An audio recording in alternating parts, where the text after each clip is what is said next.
নিরামিষ যে কোনো দিনে এই রেসিপিটি তৈরি করে নিলে খাওয়াটা একেবারে জমে যাবে। তো দেখতে থাকো আমার এই ভিডিওতে আজকে আমি কিভাবে এই রেসিপিটি তৈরি করি।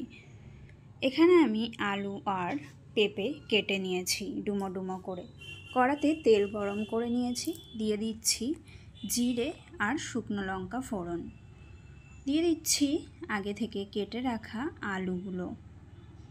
আলুগুলো 2 থেকে 3 মিনিট ভেজে নিতে হবে। তারপরেই দিয়ে দিয়েছি আগে থেকে কেটে রাখা পেঁপে।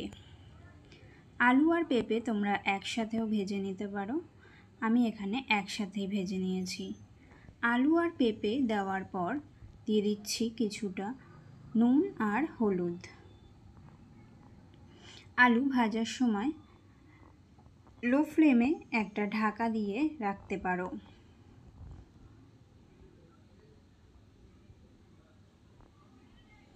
দেখো বন্ধুরা, আলু আর পেঁপে কতটা সুন্দরভাবে ভেজে নিয়েছি। এবারে একটি পাত্রে তুলে নেব। একই তেলে আমি বড়াগুলো ভেজে নেব। এখানে আমি ছোলার ডাল, আদা, কাঁচা লঙ্কা পেস্ট করে রেখেছিলাম।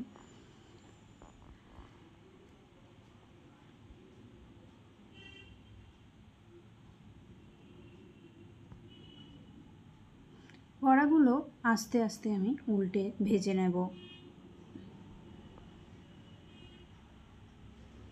দেখো বন্ধুরা, বড়া ভাজা হয়ে গেছে। এবার আমি এক একটা করে পাত্রে তুলে নেব।